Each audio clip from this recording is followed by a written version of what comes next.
Hello students, আমি Sushma. JSS চ্যানেলের পক্ষ থেকে আজকের ভিডিওতে তোমাদের সকলকে স্বাগত জানাই। আজ আমরা ওয়েস্ট বেঙ্গল কলেজ সার্ভিস কমিশনের ইন্টারভিউ বোর্ডে কোন ধরনের সম্ভাব্য প্রশ্নগুলি বারবার জিজ্ঞাসা করা হয়ে থাকে সেগুলো নিয়ে আলোচনা করব। এবং তোমরা যারা ডাব্লিউবিসিএসসি ইন্টারভিউ এর জন্য প্রিপারেশন নিচ্ছ তাদের জন্য বলে রাখি, আজকের ভিডিওটি অত্যন্ত ইম্পর্টেন্ট হতে চলেছে তোমাদের জন্য। কারণ এই সমস্ত প্রশ্নগুলোই শুধু আজকে আলোচনা করা হবে না, তার সাথে সাথে তোমরা এই প্রশ্নের উত্তর কিভাবে স্ট্র্যাটেজিক এবং স্মার্ট ওয়েতে প্রিপেয়ার করে নিয়ে যাবে সেই সমস্ত বিষয়েও আলোচনা করে নেব। তো চলো এবার আমরা আজকের সম্পূর্ণ আলোচনাটি শুরু করব। প্রথম প্রশ্ন যেটা করা হয়ে থাকে সেটা হচ্ছে ইন্ট্রোডাকশন, বা তোমার নিজের সম্পর্কে তারা বলতে পারে, কারণ তোমাকে তো তারা চেনে না। তোমার সম্পর্কে কি কি গুণ রয়েছে, কি কোয়ালিটিস রয়েছে সেটা তোমাকে এখানে বলার সুযোগ দেওয়া হচ্ছে সবার প্রথমে।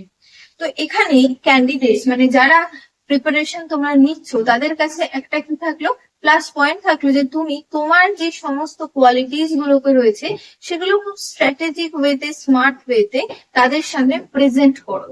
ঠিক আছে, প্রথমে তুমি কি করছো, তোমার নাম বলছো, তুমি কোথা থেকে এসেছো, তোমার কোয়ালিফিকেশন কি কি, থেকে তুমি স্কুলে পাশ করেছো, তো মাধ্যমিক, উচ্চ মাধ্যমিক, তারপরে তুমি গ্রাজুয়েশন কোথা থেকে করেছো, মাস্টার্স কোথা থেকে করেছো, এই সমস্ত কিছু। ঠিক আছে, নেট সেট পাস করেছো এবং বর্তমানে তুমি কি করছো। অনেকেই থাকে যে রিসার্চ আর্টিকেল লেখার সাথে যুক্ত থেকে থাকে, কেউ আবার পড়ায়, ঠিক আছে, তার কোনো টিচিং এক্সপিরিয়েন্স রয়েছে। এই সমস্ত কিছু কিন্তু তোমাদেরকে একটা প্রপার সিকুয়েন্স করতে হবে, পরপর বলতে হবে। তার সাথে সাথে অনেকে অ্যাড করতে পারে যে কারোর যদি বই পড়া, রিসার্চ করা, এই ধরনের যে হবি গুলো থেকে থাকে সেগুলোকে অ্যাজ আ পজিটিভ পার্ট হিসেবে কিন্তু তুমি তোমার ইন্ট্রোডাকশনে অ্যাড করতে পারো। এবং চেষ্টা করবে এই ইন্ট্রোডাকশন যেন উইদিন 1 মিনিট অর 2 মিনিটস এর মধ্যে যেন কমপ্লিট হয়, এর বেশি যেন করবে না। চেষ্টা করবে 1 মিনিটের মধ্যে যেন সম্পূর্ণ তুমি তোমার ব্যাপারে বুঝিয়ে বলে দিতে পারো। এবার অনেকের প্রশ্ন হচ্ছে যে, প্রশ্ন এসে থাকে মনে যে ম্যাম নিজেকে ইন্ট্রোডিউস করবো কিভাবে। অনেক জায়গায় তো এরকমটা বলা হয় যে ইন্টারভিউ যখন প্লাস হচ্ছে সিএসসির মতন একটা ইন্টারভিউ, তাই সেখানে হয়তো কেবলমাত্র ইংলিশ ল্যাঙ্গুয়েজটাই অ্যাকসেপ্ট করা হয়ে থাকে, আদারওয়াইজ অন্য কোনো ল্যাঙ্গুয়েজে ইন্টারভিউ দিলে মনে হয় সেটা বাদ চলে যেতে পারে। তো এরকমটা কোনো ব্যাপার নয়। তো যারা ইংলিশ ল্যাঙ্গুয়েজ নিয়ে পড়ছো বা যারা ইংরেজিতে অনেক বেশি কমফোর্টেবল তাদের জন্য ঠিক আছে, কিন্তু তুমি যদি মনে করছো যে তুমি বাংলা ভাষাতে অনেক বেশি সচ্ছল এবং তুমি বাংলা ভাষাতেই ইন্টারভিউ দিতে পারবে, তাহলে তুমি বাংলা দিয়ে প্রিপারেশন স্টার্ট করতে পারো। এবং যেহেতু এটা West Bengal college service commission, তাহলে এখানে আমরা বলতেই পারি যেহেতু আমাদের মাতৃভাষা বাংলা এবং আমরা অনেকেই বাংলা মিডিয়াম স্কুল থেকে পড়াশোনা করে এসেছি, অনেক ক্ষেত্রে আমরা গ্রাজুয়েশনেও অনেকে বাংলা ল্যাঙ্গুয়েজ চুজ করে থাকি, তাহলে আমরা আমাদের যে ভাষায় সচ্ছল আমরা রয়েছে সেই ভাষাতেই কিন্তু ইন্টারভিউ দিতে পারি। এখানে কোন রকম কোনো কিছু ম্যান্ডেটারি নয়, কারণ তুমি এখানে তোমার রাজ্যের বাইরে কোথাও গিয়ে কোনো পার্টিকুলার কলেজে ইন্টারভিউ দিচ্ছ না, তুমি তোমার রাজ্যে তোমার যে মাতৃভাষায় যেটাতে তুমি সচ্ছলতা বোধ করছো তুমি সেই ভাষাতেই কিন্তু তোমার ইন্টারভিউ দিতে পারো। নেক্সট প্রশ্ন এরকম করতে পারে যে আপনি কেন অধ্যাপক হতে চান। তো অধ্যাপক যখন আমরা বলছি বা একজন কলেজের প্রফেসর যখন আমরা বলছি, সেক্ষেত্রে দেখো এই যে অধ্যাপকের শব্দের মধ্যে কিন্তু এর একটা অনেক বড় দায়িত্ব রয়েছে, অনেক বড় অ্যাকাউন্টেবিলিটি রয়েছে। শুধুমাত্র পড়ানো, স্যালারি নেওয়া এটাই কিন্তু একজন অধ্যাপকের দায়িত্ব হতে পারে না। অতএব তুমি যখন একজন অধ্যাপক হতে যাবে ভবিষ্যতে, এই হিসেবে তুমি যখন ইন্টারভিউ দিচ্ছ এবং যখন কেউ প্রশ্ন করছে ইন্টারভিউ বোর্ডে, তখন তোমার আনসারটা এরকম হবে যে তুমি এই কারণে অধ্যাপক হতে চাও যে তুমি একটা হচ্ছে তুমি যে সাবজেক্ট নিয়ে পড়াশোনা করেছো সেই সাবজেক্টে তোমার গভীর জ্ঞান রয়েছে, গভীর বা ডেপথ একটা নলেজ রয়েছে, এবং সেই নলেজটাকে অবশ্যই তুমি তোমার মধ্যে সীমাবদ্ধ না রেখে তুমি কি করতে চাও, তোমার নিজের মধ্যে তুমি সেটাকে স্প্রেড করতে চাও। এছাড়া কি যে তোমার আর একটা প্যাশন হচ্ছে টিচিং, অর্থাৎ তুমি পড়াতে ভীষণ ভালোবাসো এবং পড়ানোর প্রতি তোমার একটা গভীর আগ্রহ রয়েছে। এছাড়াও তুমি কি করতে পারো, তোমার মধ্যে যেসব পজিটিভ কোয়ালিটিস গুলো রয়েছে, পজিটিভ অ্যাটিটিউড গুলো রয়েছে, যে অ্যাটিটিউড গুলো একজন স্টুডেন্টকে ইন্সপায়ার করবে, গাইড করবে। কারণ আমরা জানি স্টুডেন্টরাই হচ্ছে দেশের ভবিষ্যৎ।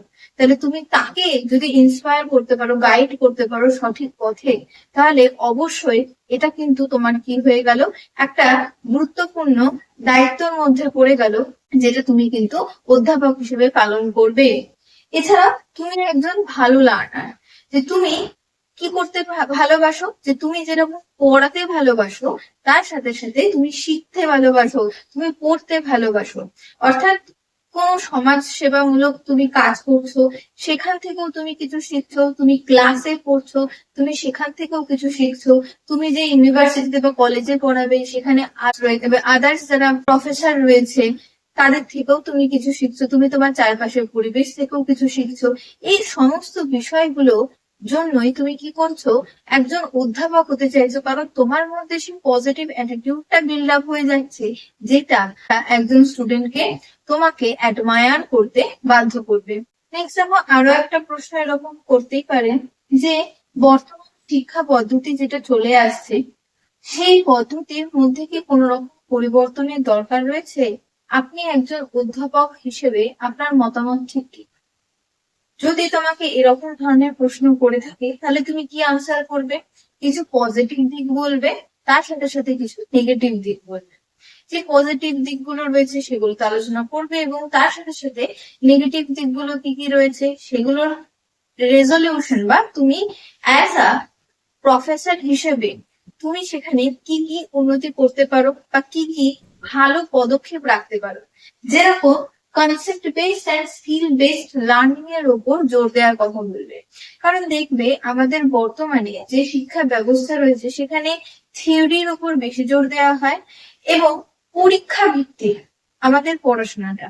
অর্থাৎ যেখানে একটার পর এক একটা সেমিস্টার, এবং সেমিস্টারের জন্যই আমরা কিন্তু সেই বইগুলো কিনছি, পড়ছি, এবং পরীক্ষা হয়ে যাচ্ছে, বইও বন্ধ করে দিচ্ছি, এবং সেইখান থেকে আলটিমেটলি যা জ্ঞান ছিল সেটাকে কিন্তু আমরা আমাদের নিজেদের লাইফে কোনো রকমই তার অ্যাপ্লাই করতে পারি না, সেটাকে ইউটিলাইজ করতে পারি না। তাহলে লার্নিংটা এমন হতে হবে সেটা যেন কি হতে পারে, কনসেপ্টের উপর বেস হতে পারে, অর্থাৎ আন্ডারস্ট্যান্ডিং এর উপর যেন বেশি জোর দেওয়া হয়, মুখস্থ যেন না হয়, এবং শুধুমাত্র পরীক্ষার জন্যই যেন তারা পড়াশোনাটা না করে। তুমি তাদেরকে এমন কিছু পড়াতে চাইবে, বা বলতে পারো যে তুমি তোমার শিক্ষা পদ্ধতির মধ্যে এমন কিছু চেঞ্জেস আনতে চাও, যেখানে যেখানে তুমি তোমার ক্লাসের যারা স্টুডেন্ট রয়েছে তাদের তুমি কিছু স্কিল শিখিয়ে দেবে, যাতে তারা ভবিষ্যতে তারা তাদের ফিউচার ক্যারিয়ারকে সিকিউর করতে পারে। যেন কি হতে পারে, প্রবলেম সলভিং অ্যাটিটিউডের উপর বেস করে হতে পারে, যাতে রিয়েল লাইফের কোনো প্রবলেম থাকলে স্টুডেন্টসরা তারা নিজেরাই সেটাকে সলভ করতে পারে।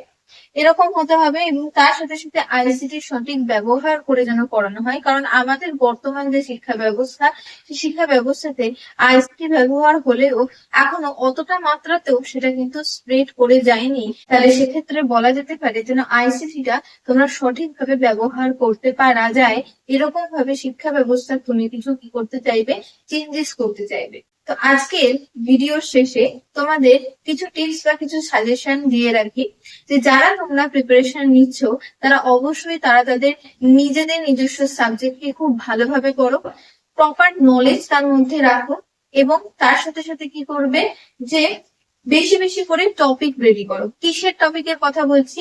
ডেমো ক্লাসের টপিক। অর্থাৎ এরকমটা হতেই পারে তুমি ধরো দুটো বা তিনটে কি চারটে টপিক রেডি করে নিয়ে গিয়েছো, যে এই এই টপিক রয়েছে, এই টপিকের উপর তুমি ওভারঅল একটা ডেমো ক্লাস দিতে পারবে।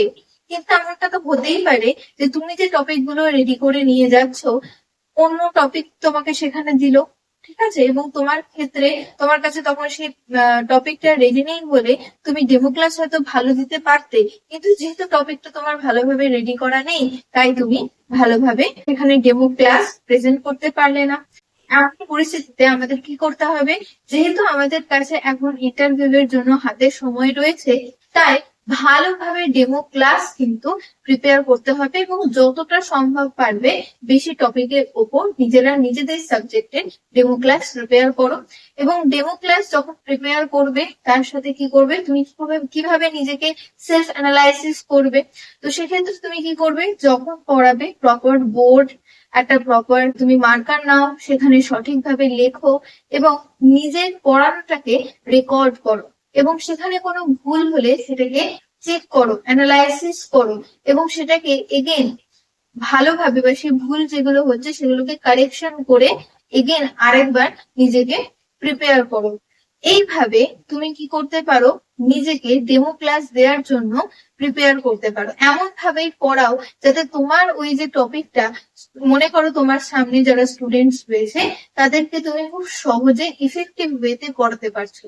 এবং ভিডিও শেষে তোমাদের জানিয়ে রাখি, তোমরা যারা WPCSC ইন্টারভিউ প্রিপারেশন করতে চাইছো প্রপার গাইডেন্স এর সাথে, প্রপার স্ট্রাকচারের ওয়েতে, তাহলে আমাদের JSS চ্যানেলের পক্ষ থেকে WPCSC ইন্টারভিউ প্রিপারেশনের সেকেন্ড ব্যাচ লঞ্চ হতে চলেছে এবং অ্যাডমিশন জুলাইয়ের 15 তারিখ থেকে 30 তারিখ পর্যন্ত ওপেন রয়েছে। সেই সংখ্যা 50। তোমরা যারা যারা অ্যাডমিশন নিতে চাইছো স্ক্রিনে দেওয়া নাম্বারের সঙ্গে কন্ট্যাক্ট করে নাও এবং ব্যাচ সম্পর্কে ডিটেলস জানতে চাইলে ডেসক্রিপশন বক্সে চেক করে নিতে পারো। এবং ক্লাস কবে থেকে স্টার্ট হবে, ক্লাস কিন্তু আগস্টের ফার্স্ট উইক থেকেই স্টার্ট হয়ে যাবে। আজকের ভিডিওটি যদি তোমাদের ভালো লেগে থাকে তাহলে অবশ্যই লাইক করবে, কমেন্ট করে জানাবে, শেয়ার করবে এবং এইরকম ধরনের আরো ভিডিও পেতে চ্যানেলটিকে সাবস্ক্রাইব করে রাখবে। ধন্যবাদ।